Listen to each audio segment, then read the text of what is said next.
Greetings, flesh wound horror freaks, and welcome to day 8 of the 12 days of SLASHmas. We hope you guys are having a Merry Christmas. I am Daniel Shine, joined as always by Todd Loya. What's up? Pugs Dread. Bah humbug. What's up? And Mike Kruger. Ho, ho, ho, bitch. That's like more force after our day 7. We're on Kruger's naughty list. If you haven't listened to day 7, go back because it was we were all on the shit list. It was intense. He had like death wish eyes, like we just killed his maid and he's out for revenge. But anyway, Kruger. So we're here tonight to talk about Christmas Evil from 1980. And You fucked it up again. Dan, go now. Say the line. Oh, we rate on it. Okay. Okay. He's just Kruger, nervous. go. I know. Anyways, He's so scared. we're at day 8. Dan still has brain damage from the last ass whooping I gave him, so excuse him. So if you're here on day 8, what we do for our 12 days of SLASHmas special is rate and review a Christmas themed slasher, and then at the end of the episode, we eliminate a slasher off the list we compiled from previous episodes that we deem unworthy of the list, leaving us with 3 final girls, aka our top 3 slashers of the 12 days of SLASHmas. So make sure if you enjoy this episode, go back, check out our previous episodes, especially the one Dan was talking about. Gets pretty heated. Also, make sure if you enjoyed this, check out SLASHtober, our SLASHtober special playlist is on YouTube. Pretty much similar thing that we did back in October. So now that that's out of the way, Todd, why don't you give us our slasher statistics and tell us who's on our final girl list and who's already been eliminated. All right. So we have still our top 3 out of a controversial issue.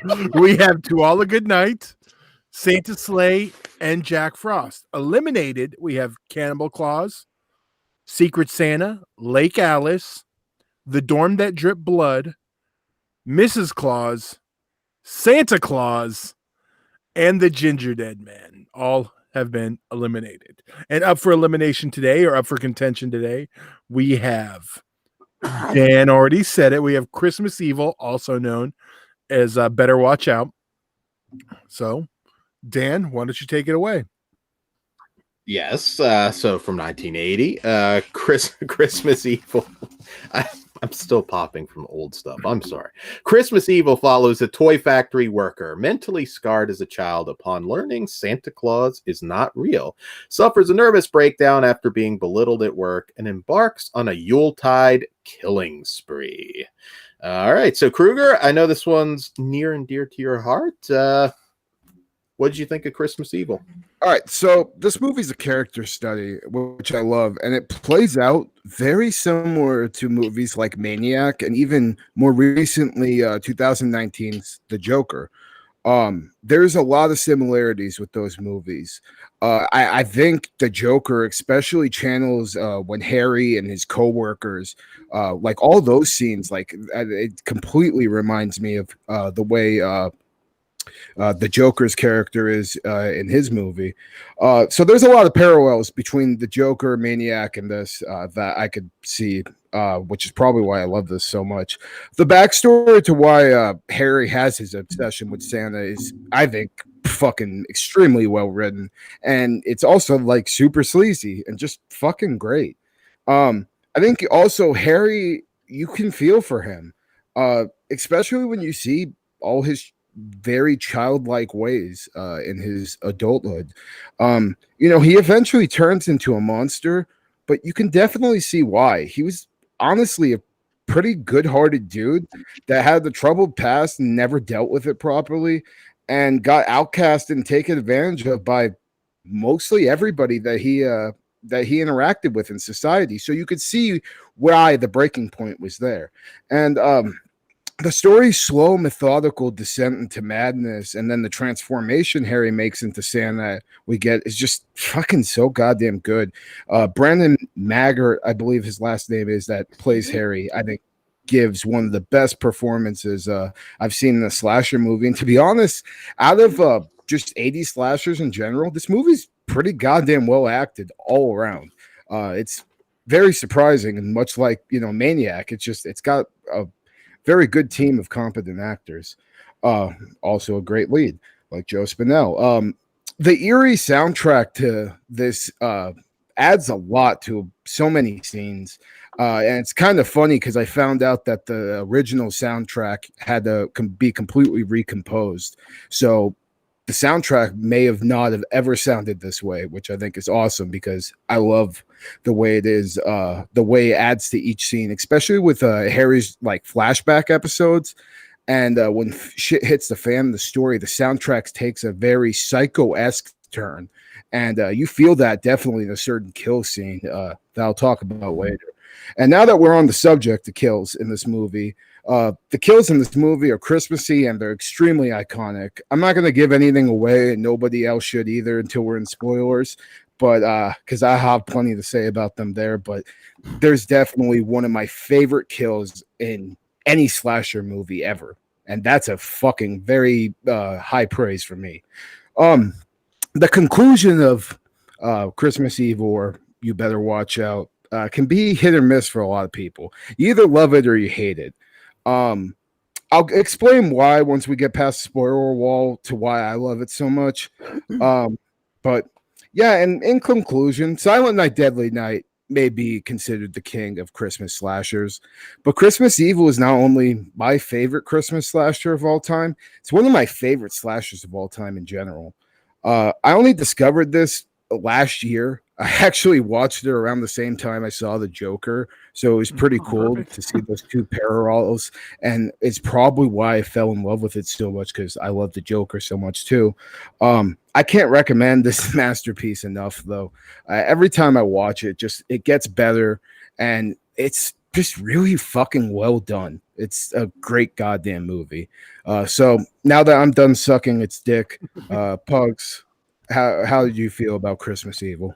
Well, now it's my turn. Yeah, it's a fucking masterpiece. It's very sympathetic because, like, I'm with him the entire time, and I'm like, this dude is just trying to give Christmas to people, and more importantly, kids.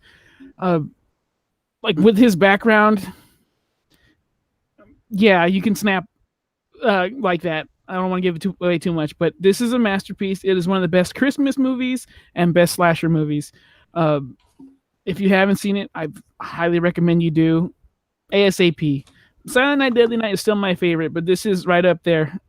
Probably, yeah, it definitely top 5 for me. And I am one of the people that also loves the ending. I think that's brilliant. So, yeah, this movie's fucking great. Todd? I'm with you, and I'm actually with you on the Silent Night, Deadly Night thing, but this is my number 2 for Christmas slashers, period. Sorry, Black Christmas. Now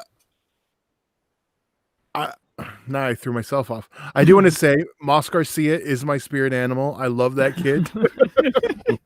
And I got a little tidbit that kid took the Playboy home from set, or the penthouse home from set.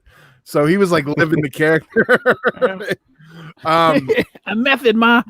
But yeah, I mean, wonder if he still has it. Dan wants it autographed. You'd frame that shit now. All right. Yeah, Kruger, you mentioned the kills. I mean, you guys already sucked it hard. I mean, that thing's dry at this point. I fucking love this one too. Santa's sack. Let's see if Dan can get anything else out of it. So yeah, there's a lot of things that this has going for it. Brandon Maggart, of course, great performance is Harry. You could compare him to Joe Spinell, but he kind of does his own specific thing. He's a very, very sympathetic character and a great performance. It's kind of sad because he's not the household name that Spinell was, but fantastic performance. I still to this day, and I don't think I knew this when I first watched the movie, but that it was Patricia Richardson, Jill Taylor herself's first role, slapping the shit out of her kid. And Moss Garcia, come on, get it right. Yes. And Jeffrey DeMoon, who plays the brother, went on to be the Blob remake, Dale and Walking Dead. And so this film is there too. Probably as best acted a slasher film as you'll ever come across. I mean, they got a fantastic cast on this one. I like the ending a lot, actually. I think it makes it unique, and it's also something up to interpretation. Well, we'll get into that one very quickly at the end. Yeah. Also, not the first film, but a very early film to tackle the subject of cutting. 1980, you didn't really see a whole lot delving into that, so I think it's ahead of its time. It's not the most brutal of the Christmas slashers, but it is one of the best for sure. I'd say it's definitely one of the most. It makes you uneasy because the thing about the kills in this movie is the once shit hits the fan, it's kind of fucking disturbing just how fast Harry goes from 0 to 100 sometimes, and how unpredictable he is, and why it's not a gore fest. The kills are just they mean a lot when they happen. Yeah, and a very human monster too. So I think if you haven't watched this one, I think this is one I think you might even like, even if you're not into the Christmas slashers. Maybe you didn't like Silent Night, Deadly Night, or some of the more cheesy ones.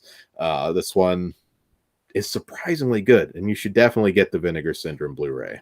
And I was going to put that over too, but it's also streaming on Shudder too, so you can check it out there. Yeah, yes. Joe Bob Briggs just had it on his last drive-in Christmas special, which is how I watched it, and he had plenty good to say about that movie. He loves it too, like all of us. So now that we've all, taken a load to the face by Christmas Evil, let's rate this bitch. So we rate on a scale of 0 to 5 stars. And Kruger, what say you? I'm a 5 out of 5. Like I said, one of my favorite slashers ever, and this is my favorite Christmas slasher. It even beats Silent Night, Deadly Night for me, and that's one of my favorite slashers too. So, high praise for me. Pugs, what do you rate it? 5. It's masterpiece. 5. Yeah, I'm a 5 as well. It's more Frankenstein than Voorhees, but it's a great film. One big hole. Yeah. Some movie. All right. So now, before we get to spoilers, because I know there's some to talk about, we're going to. Finally. Okay. Hey, you never know, but we do. Okay. So now, up for elimination on tonight's episode, we have To All a Good Night, Santa's Sleigh, Jack Frost, and Christmas Evil. Gentlemen, or we'll start with Kruger. What is getting eliminated? For me, it's gonna be Santa's Sleigh. Okay. Yeah, definitely. This is a hard list, They're all great Christmas slashers, but Santa's Sleigh is out for me. All right. Well, Pugs. To All a Good Night. Gone. I'm To All a Good Night also. So Dan, let's see if you get any heat. To All a Good Night. Like Jack Frost. All right. Something respectable took it out. Yeah, there you go. So, all right. Might have taken everything out. You never know. Jesus, let's not get crazy. Don't get me started again, motherfucker. I just got done getting unpissed off, you son of a bitch. Don't fucking start. All right. Well, on that note, let's fully piss on Dan. I mean, piss off. Yeah. He might be in it. Yeah, he's a hatophile. All right. So that's a shirt. We need to make that a shirt. Like, share, and subscribe on YouTube and fleshwoundfeatures.com. Pugs. And we are on Patreon, so please come support us there. And it all starts at $1. You can see exclusive and early content, and most importantly, uncensored. There's an uncensored Black Christmas commentary that we did. And a new one. Oh boy. It's a 2019 one. It's the woke as fuck one, and you can hear Dan do his hate speech there. So it's interesting. I think everybody was quite bad on that one. So enjoyably bad. So please and thank you. All right. All starts. Let's get into this.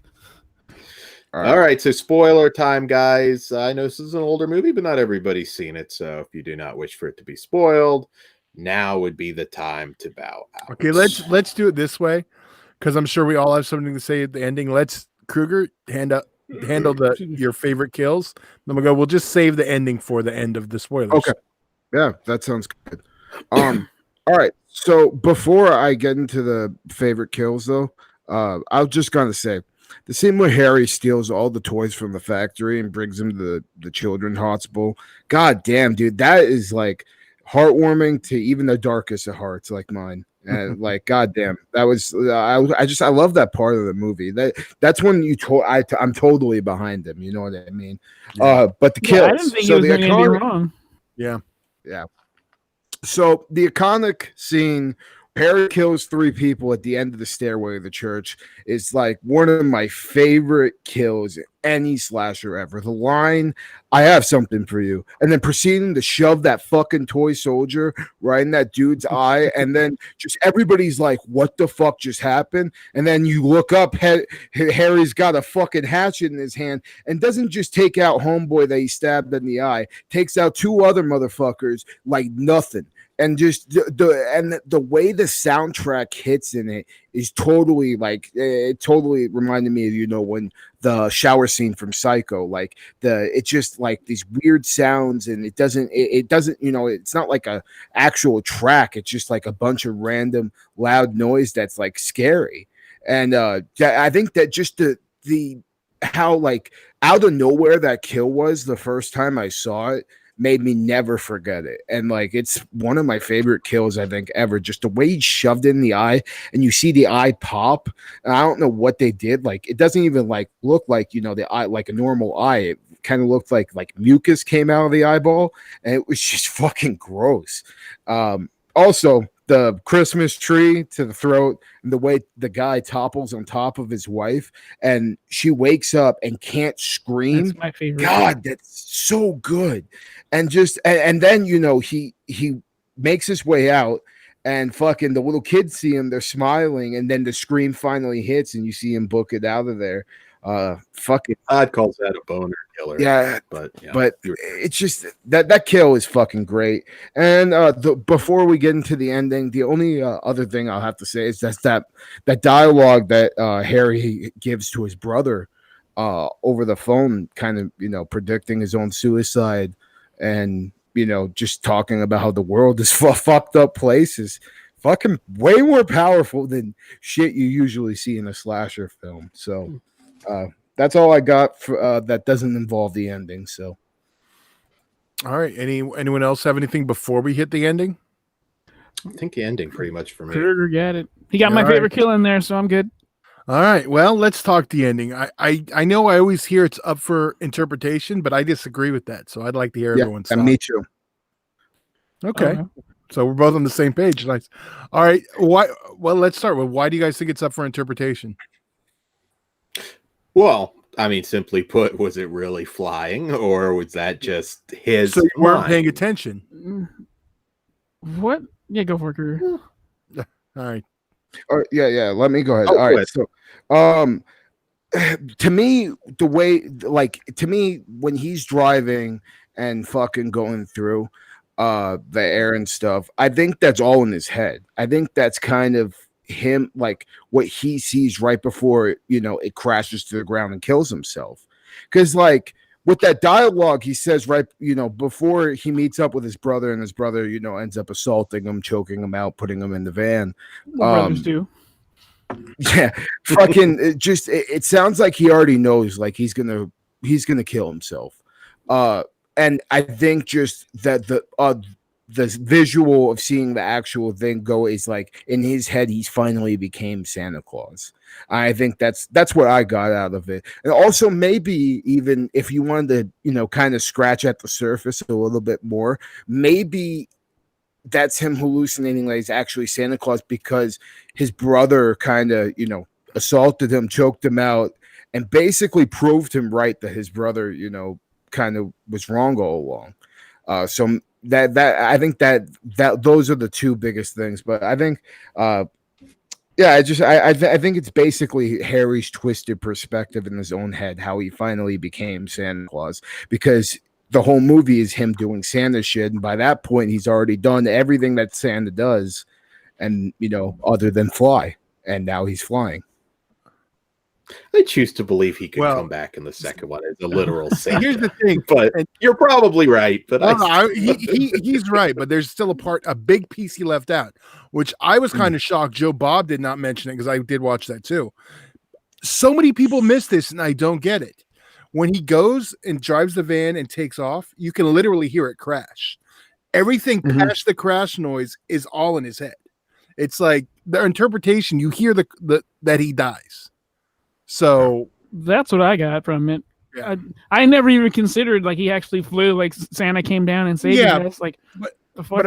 But that's cool if people believe that. well, imagine him coming back in like those Tim Allen Santa Claus movies. It would be awesome. 'Cause It would have been so much better. yeah, the fact that you hear him crash tells you he died.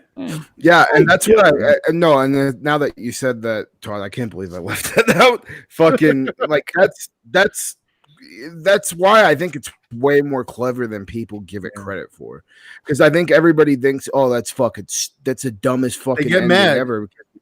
Yeah, but like, no, that's just kind of the director being a little bit more artistic in his approach. I mean, it's definitely an ambitious ass ending. I mean, you have to have some balls to fucking put that, for everything else, the sleaziness with, Harry's origin story and the brutality and the kills. You have to have some balls to end it on a fucking note like that. To go. And I think it's a shame that this, the director really didn't do anything else. Yeah. Yeah, I think this is one that was just so heavy at that time. I mean, and did you people didn't know what to make of it. Yeah, I know that you said that you were you watched the Joe Bob one too, Todd. So you heard about him talking about the original ending. Fuck, how awesome would that have been, though? Yeah. Like if you didn't watch the Joe Bob special, the original ending was supposed to be pretty much helicopters were chasing Harry down and basically shot him down at Central Park. Yeah, in Central Park, and that's also where I think a lot of the Maniac and Joker vibes too. Is the setting of the 70s, early 80s New York. Yeah. I think I like the ending as it is. Though. I do. Like that would have been cool. Like to see that, but that have happened. Just like the brother reaction to it. I mean, yes. I would have course, liked to see in the helicopter point of view of the van going off. That'd be fun. Yeah, like that actually, like that would have been really like it's crazy though because the budget of this movie was so much lower than it ended up being. Like they used they ended up I think hiring Joe Bob said like a new cinematographer to make the movie just look a little bit better. I mean, in the end, it was worth it, but unfortunately, the director totally paid for it, so that was his only his only masterpiece. But it is a masterpiece. It's fucking underrated. He went with quality over quantity, so God bless him. And even if you didn't go, go ahead. I was just gonna say, we didn't mention this, but I want to do it so people don't like say I didn't mention it. This was the 95-minute cut. For some reason, since it's hit DVD after the Troma one, it's always been the shorter version. It hasn't been the full Better Watch Out version, which has all the deleted scenes that are on most of the discs that have come out in the movie. They're part of the actual movie. I remember the first time I saw this cut, I was like, okay. Yeah, I need to see that other cut. Fuck. Yeah. Yeah, and I mean, it would have been interesting next year. The sequel, I think, would have lost what this is because it either would have been like way over the top and he literally becomes Santa, or he wakes up in a coma and then it turns into your standard slasher flick. So I don't know. It might be better that this was a one-off. Yeah, it could have been Silent Night, Deadly Night 3, but No, we'll save that for I'm next happy. year. I'm happy Yeah. it didn't become a franchise because I think that would do it, a disservice. But I mean, I still would have watched it though. Anyways, I mean, fuck. Yeah. All right. Well, on that note, are we clear of spoilers? Yeah, I think so. All right. Well, does anyone have anything else before we head out for the night. Just make Check you watch this movie fucking out. movie. Yeah. Yeah, check this movie out. It's fucking so goddamn good. And like I said, I didn't discover it until last year. I just was randomly scrolling through Shudder and I looking for Christmas movies, and I threw it on at a whim. And like I think it was, like I said, about maybe a week after I went and saw Joker, and I was just like, holy shit, similarities like a motherfucker in this thing. And then ironically, I watched Maniac pretty close to after that. I'm like, holy shit, parallels all over the fucking place. Yet Joker's the only one with the midget. You figured you'd at least get what is an elf in this one. Yeah, right. Fucking but yeah, man, just check this movie out. As a younger guy, I know Todd, we've had conversations about this movie before, and you said that it's kind of well known through the horror community. But as a newer guy, and me being the youngest out of all of us, like I said, I had no clue about this until last year. And yeah, it's like I said, watch it every year, probably multiple times a year at this point now. I think with it being on Shudder, and that alone is going to help it, get out to your age and yeah, so Joe Bob especially, like he's such a godsend to guys like me. Like, I know you guys grew up with him, with Monster Vision, stuff like that. I didn't really have that, but all the newer stuff, just he like I've discovered Street Trash and so many other awesome fucking flicks I would have never watched if it wasn't for being on The Last Drive-In. And this is another one that I think is going to get a bigger cult following than it already has now. So thank you, Joe Bob Briggs. And yeah, that's all I got, guys. So fucking let's close this. Yeah. Well, Pugs. Follow us across all the social media bullshits. And yeah, everyone say goodnight. Good night. Good night. Got something. Merry Christmas.